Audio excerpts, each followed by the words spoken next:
आदरण प्रेमियों जय वाला।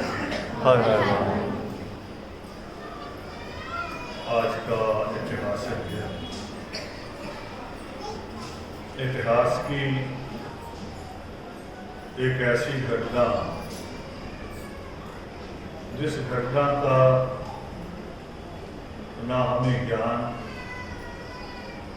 और ज्ञान हुआ भी तो उसके उल्टे तरीके से। इतिहास की, वाल्मीकि रामायण की इतनी बड़ी घटना कि उसका जब हमने सीखा, ज्ञान उसका लिया, तो ज्ञान भी हमें उसका उल्टा रहा हमारे दिमाग। ये घटना है उसी काल की जिसको हम लोग कहते हैं त्रेता युग, जिसको आज कभी कभी अगर न्यूज़ सुनने की आदत है आपको, तो न्यूज़ में कहा जाता है बेटे बैठ जाओ, राम राज आएगा। ये उस राम राज की, असली वाले राम राज की घटना है। अभी तो ख्याल में है कौन सा राम राज, जिस राम राज में कितना बड़ा दुखांत हुआ। आप लोग चित्र देख रहे हैं, यहाँ एक तो परमात्मा की प्रतिमा लगी हुई है और दूसरा वो चित्र है महामुनि शंभू। एक तरफ है, एक तरफ उनकी वीरांगी है मातुंगभद्रा की पत्नी, और बच्चे हैं बहुत सारे, जैसे आप बच्चे यहाँ बैठे हैं। आपके शिक्षा केंद्र का क्या नाम है? आपके शिक्षा केंद्र का नाम क्या है? महामुनि शंभू ज्ञान केंद्र। तो अभी तो ये प्रयास जो है वो इतना है कि आप स्कूल से पढ़ के आते हो और हमारे कुछ साथी, उनकी वीरांगनाएं भी अपनी तरह से सहयोग करती हैं कि जो स्कूल में पढ़ के आए, अगर नहीं समझ में आया तो हम अपने कोचिंग सेंटर में महामुनि शंभू ज्ञान केंद्र में समझाएंगे। समझते हैं फिर वहां क्या? तो ऐसा ही एक स्कूल महामुनि शंभू ने शुरू किया किस समय, जब हमें पढ़ने की इजाजत नहीं थी। एक समय था कि हमें पढ़ने की इजाजत नहीं थी। अभी भी कभी कभी कोई गेट देखे, ऐसे लिखे हुए गेट पे लिखा होता है कि बिना आज्ञा अंदर आना मना है। देखा है? लिखा होता है ना? वो तो लिखा होता है एक छोटी सी जगह पर, कोई फैक्ट्री होती है, थोड़ी सी खतरनाक मशीनें होती हैं, किसी के यहाँ डॉग रखे होते हैं, इसलिए लिखा होता है भी अंदर आओगे तो खतरा हो जाएगा। मगर वो समय था राम राज का जिसमें ये था कि हम लोग पढ़ लिख नहीं सकते। अब जो पढ़े लिखेगा नहीं वो अफसर बनेगा कि गुलाम? बताओ, क्या बनेगा? वो गुलाम बनेगा। तो गुलाम बनाने का एक तरीका था, एक कानून था जिसको कहते थे राम राज। तो उस राम राज में महामुनि शंभू, उन्होंने एक बात सोची कि ईश्वर ने हमारे साथ कोई पक्षपात नहीं किया। और कहा क्या जाता था, ना पढ़ने का कारण क्या बताया जाता था हमें, वो भी बड़ा अच्छा कारण ढूंढा था उन्होंने। जिसको सोच के आदमी प्रयास ही ना करे, आदमी कोशिश ही ना करे पढ़ने की, स्कूल जाने की। बहाना ये बनाया था उसका, हमें ये समझाया कि आपने पिछले जन्म में पाप किया था, इसलिए आप इस कौम में पैदा हुए हो और अब आप गंदगी उठाओगे, अब आप मरे हुए जानवर को उठाओगे, उसका चमड़ा उतारोगे, कितनी भी बदबू आए, लोगों की गंदगी सिर पे उठाओगे, चाहे वो चोके आपके मुंह तक आ जाए। भी आपको ईश्वर ने बनाया इसलिए आप इस कौम में पैदा हो। मगर महामुनि शंभुक सोचने लगे, कभी कभी आदमी सोचता ना अकेले बैठ के, आप भी सोचते हो अकेले बैठ के, सोचना चाहिए कई चीजों के ऊपर। वो सोचने लगे कि ईश्वर ने एक ऐसा जीव बनाया है जिसके ना हाथ है ना पैर है। अब जिसके ना हाथ हो ना पैर हो, वो खाना कैसे खाएगा? मुश्किल होगी कि नहीं होगी? ना हाथ है ना पैर है, तो ईश्वर ने उसे क्या दिया? ईश्वर ने उसे जहर दिया, डंक दिया। उस जीव को कहते हैं सांप। अब सांप क्या करता है? हाथ पैर तो है नहीं उसके, वो चूहे को देखता है, छोटे खरगोश को देखता है, किसी और पक्षी को, किसी चीज को भी देखता है, तो दूर से इकट्ठा होकर बैठ जाता है जलेबी की तरह और फिर पूरी ताकत से डंक मारता है। डंक मारेगा, चूहा दौड़ेगा, खरगोश दौड़ेगा थोड़ी देर, मगर जहर से बेहोश होके गिर जाएगा। और जब गिर जाएगा तो सांप आराम से जाएगा, खा लेगा। हाथ पैर नहीं है उसके, उसका तरीका है। हाथी कितना बड़ा होता है, मगर वो इतना भारी है कि वो अपने आगे वाले पैर उठा नहीं सकता, उठाएगा तो गिर जाएगा। वो जो सर्कस में उठाता है वो हल्के वाला हाथी होता है, उसको हल्का किया होता है कम खाना दे दे। तो उसको ईश्वर ने क्या दिया? उसका नाक इतना लंबा कर दिया कि उसी से वो पेड़ को तोड़े, खाए, उसी से पानी ले, पिए भी, नहाए भी। अब एक पक्षी होता है, वो अपना घोंसला बनाता है। घोंसला कैसे बनाता है?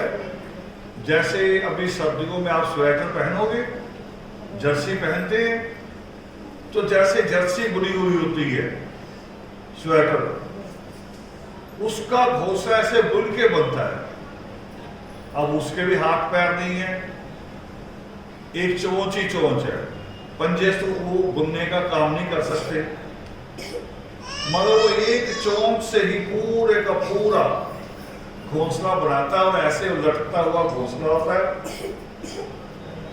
और इतना अच्छा बनाता है कि जब उसने बीट करनी होती है गंदगी, तो उसके घोंसले के अंदर नहीं गिरती, बाहर गिरती।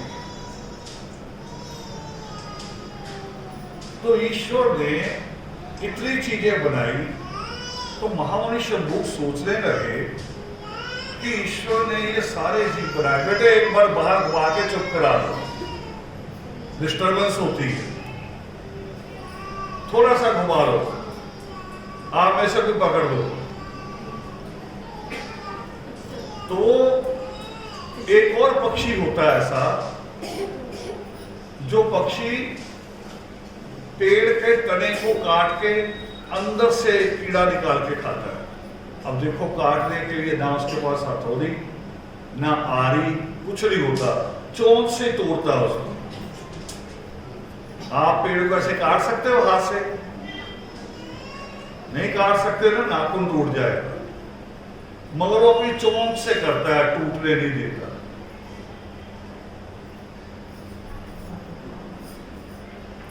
तो महामुनि शंभूक ने देखा भी ईश्वर ने जब इनको साधन दिए हैं सारे, और हमें अगर सफाई के काम के लिए पैदा किया ईश्वर ने, अगर मरे हुए जानवर की खाल उतारने के लिए पैदा किया है, तो जैसे पक्षी को अच्छी चोंच दी है, हाथी को सूंड दिया है, सांप को जहर दिया है, तो सफाई वाले को भी ये हाथ नहीं देना चाहिए, उसको इससे हाथ की जगह झाड़ू देना चाहिए।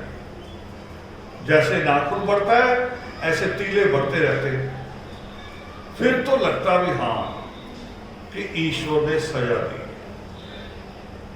फिर लगता, मगर ईश्वर ने हमें दूसरों के बराबर बनाया है कि नहीं बनाया है? आप स्कूल जाते हो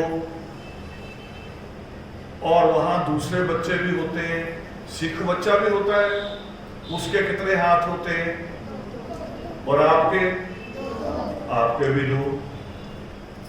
कोई भी बच्चा आएगा,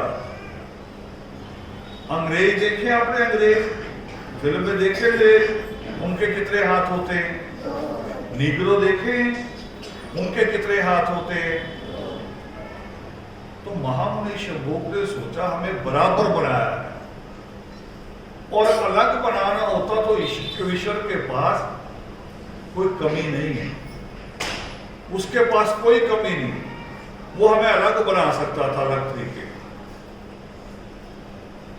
वही साधन देता, वही तरीका देता हमें। अब मगरमच्छ के पास जहर नहीं है, मगर जबाने में ताकत इतनी दी है कि जैसे कोई प्रेशर मशीन होती है कि गाड़ी रखो और पूरी दबा के प्रेस कर देती है, उसको उतनी ताकत दी। नित्रेम में श्लोक भी आता है, नित्रेम का एक श्लोक है, कोई नहीं बेटे कोई नहीं बैठे थी।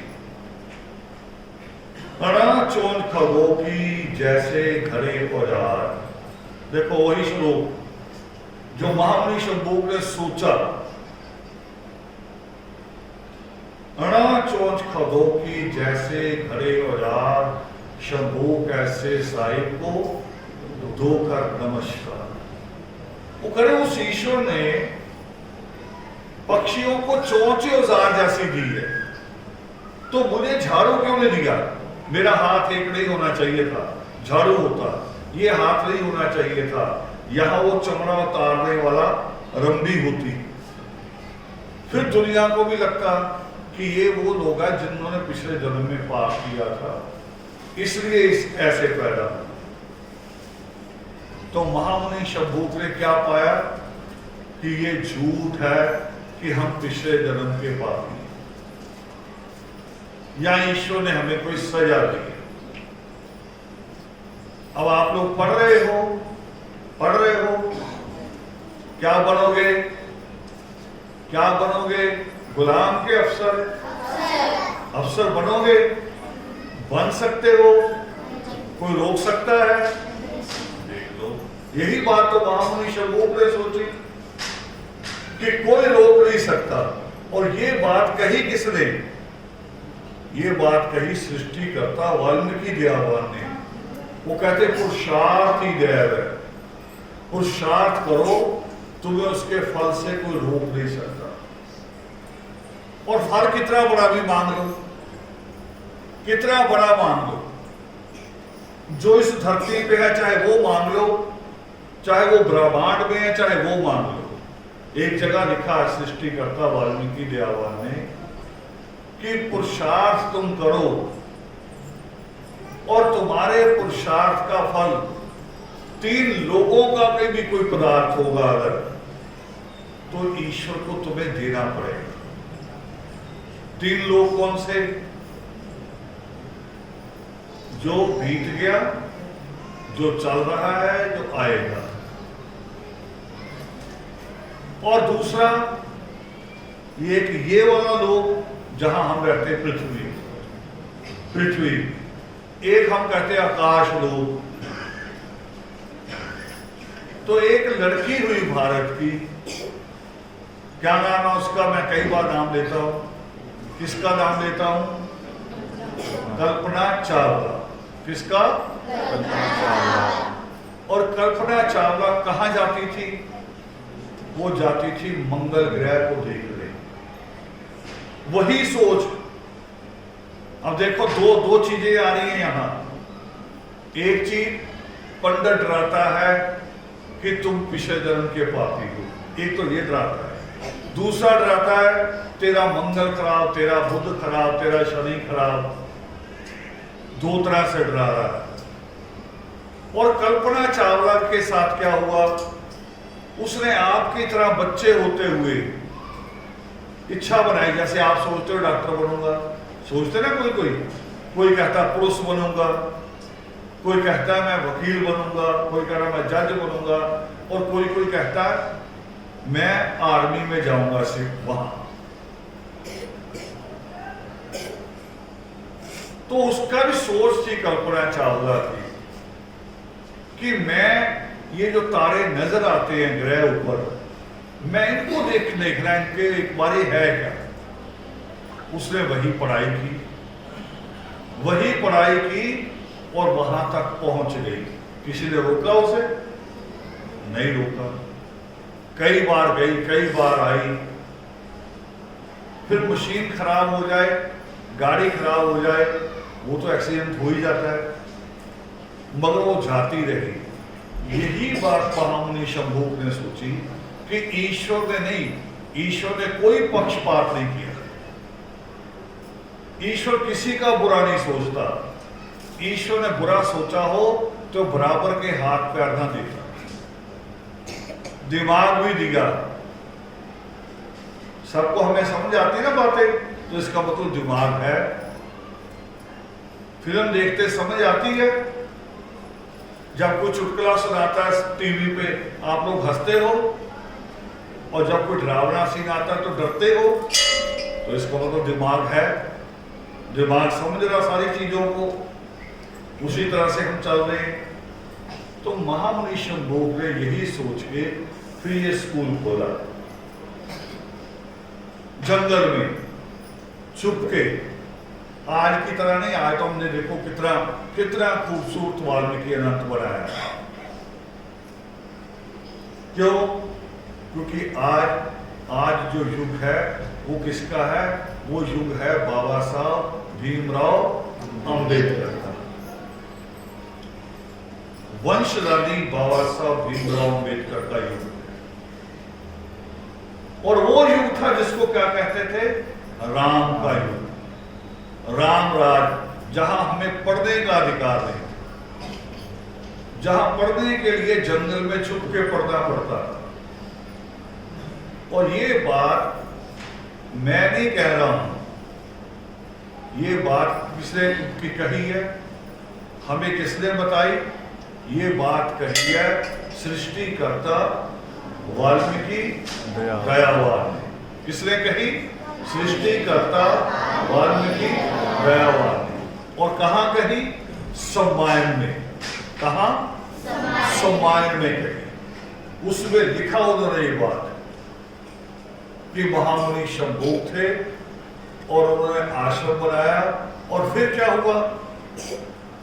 थोड़े दिनों बाद, पूरा ना घुमाओ, यहीं से घुमाया करो वापस, तो दीवार आती खाली।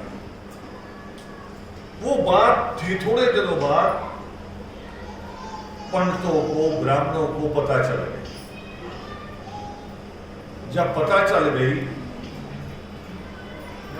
तो उन्होंने हंगामा किया और एक बच्चे को बेहोश करके राम के दरबार में चले गए और जोर जोर से चीखने लगे, चिल्लाने लगे। क्या कह रहे हैं कि राम तुम्हारे राज में पाप हो रहा है। राम ने पूछा भी क्या पाप हुआ? मैंने तो सारी उम्र तुम्हारे लिए काम किया है, जो ऋषि मुनियों ने कहा मैंने वही किया। क्या पाप हुआ? वो कह रहे देख, शूद्रों ने, दलितों ने, अछूतों ने पढ़ना शुरू कर दिया। वो पढ़ रहे हैं इसलिए हमारे बच्चे मर रहे हैं।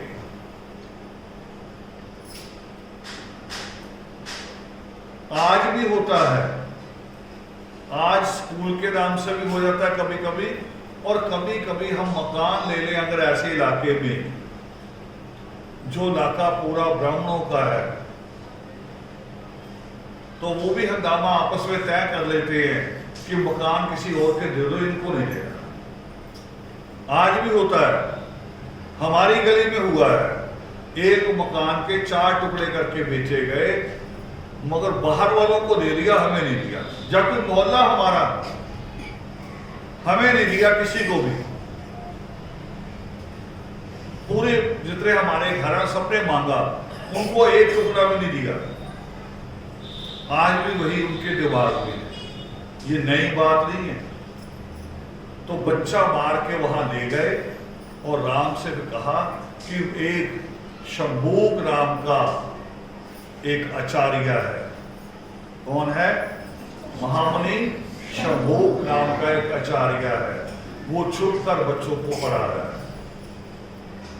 राम रथ लेके निकले, महामुनि शंभूक को खोजा, और जब उनका आश्रम मिला तो आश्रम देख के राम के सारे जड़ी याददाश्त ही खत्म हो गई, भूल गए कि मैं महामुनि शंभूक को खोजने आया। आश्रम इतना बढ़िया, इतना अनुशासन, जैसे आप कितने अच्छे से बैठे हैं। उसे लगा किसका है, मैंने तो आश्रम इतने देखे हैं, इतना बढ़िया होता ही नहीं है। वो उसके दिमाग से निकल गया कि ये महामुनि शंभूक को खोजने आया हो। और जब पूछा ये आश्रम किसका है, उन्होंने बताया कि महामुनि शंभूक का है। बड़ा गुस्सा चढ़ा भी, एक तो अछूत है, भंगी है, और ऊपर से आश्रम हमसे भी बढ़िया बनाया। बड़ा उसके मन को, अहंकार को चोट लगी, और उस चोट से उसने फिर अपने उस राजा वाले में, क्षत्रिय होने के अहंकार में, कि लाओ, कहाँ है महामुनि शंभूक, लाओ शंभूक को। वो कह रही, वो अभी पाठ कर रही है, सुबह का समय, पाठ करके उठेंगे आ जाएंगे। मगर हंगामा करना शुरू कर दिया राम ने। हंगामा सुन के महामुनि शंभूक उठे आ गए। उन्होंने देखा कोई राजा जैसा कोई आदमी है, तो महामुनि शंभूक ने भी पूछा भी, हाँ भी राजन, क्या बात है, बताओ हम क्या सेवा करें। मगर राम उसी गुस्से में, तुम शंभूक हो करे हाँ, तुम अछूत हो करे हाँ, तो तुमने आश्रम क्यों बनाया? महामुनि शंभूक ने कहा, क्यों का मतलब क्या हुआ? कोई भी बना सकता है? करे नहीं, तुम नहीं बना सकते, हमारे शास्त्रों में लिखा, तुम नहीं पढ़ सकते। महामुनि शंभूक ने कहा, तुम्हारे शास्त्रों को छोड़ो, ईश्वर ने लिखा है। अगर हम पढ़ नहीं सकते तो ईश्वर ने दिमाग क्यों दिया? हमें दिमाग देता ही ना। जिसने नहीं पढ़ना उसको दिमाग की जरूरत है? उसको कोई जरूरत ही नहीं। उसने क्या करना है? फिर महामुनि शंभूक ने वही कहा कि अगर हमें झाड़ू लगाना है, अगर हमें मरा हुआ जानवर ही उठाना है, तो इस हाथ पे झाड़ू क्यों नहीं है? ईश्वर ने ऐसे ऐसी चीजें बनाई है, उन सबको वही चीज दी जिसकी उनको जरूरत थी। तो हमें अगर झाड़ू की जरूरत थी तो ईश्वर ने क्यों नहीं दी? इसका मतलब ईश्वर ने नहीं लिखा, ये तुम्हारे किसी एरा वगैरह ने लिखा है, और उसको नहीं हम मानते। बड़ा गुस्सा चढ़ा, और राम ने अपने सिपाहियों से कहा कि इसको उल्टा लटकाओ, पेड़ से उल्टा बांधो। उल्टा लटकाया, महामुनि शंभूक की गर्दन पे तलवार चलाई, खून गिरने लगा, खून गिरने लगा, और मां तुंगभद्रा पास खड़ी, उनकी आंखों से आंसू गिरने लगे। महामुनि शंभूक की नजर पड़ी, उल्टे लटके हुए देखा उन्होंने कि मां तुंगभद्रा रो रही है। उन्होंने इशारे में, हर कटी फटी आवाज में रोका, मना किया भी ऐसे ना करो। अगर तुमने कहा हिम्मत छोड़ दी, तो वो माएं जिनके बच्चे पढ़ने आते हैं उनकी भी हिम्मत उठ जाएगी। तो जानते महामुनि शंभूक की पत्नी मां तुंगभद्रा ने क्या कहा? इतना बड़ा जवाब उसके बाद शायद मां रमाबाई ने दिया। क्या कहा मां तुंगभद्रा ने? वो कह रही मैं इसलिए नहीं रो रही कि तलवार आपकी गर्दन पे चल रही। ये तो मुझे पता था इस देश में ये होना हमारे साथ, एक बार तो कुर्बानी देनी पड़ेगी, इसलिए भी नहीं रो रही कि आपकी मृत्यु हो जाएगी। मृत्यु तो बीमार होकर भी हो जाती है, खांस खांस कर भी आदमी मर जाता है। बताओ, एक आदमी बीमार होकर मरे और एक आदमी कौम के लिए मरे, अच्छा कौन? कौन? जो कौम के लिए मरे। देखो, आप छोटे छोटे बच्चों को भी पता है कि जो कौम के लिए मरे वो अच्छा है। यही मां तुंगभद्रा ने कहा, वो करे इसलिए भी नहीं रो रही, मैं तो बल्कि अपने आंसू सुखा रही हूं, आपके मरने से पहले ये आंसू सूख जाए ताकि आप तसल्ली से मर सके कि अब आपकी पत्नी कभी रोएगी नहीं, डगमगाएगी नहीं, आप जो काम छोड़ के गए हो वो काम आपकी पत्नी पूरा करेगी। ये वो दिन है बेटे, अभी जब दिवाली आएगी उस दिन हुआ था ये कदम।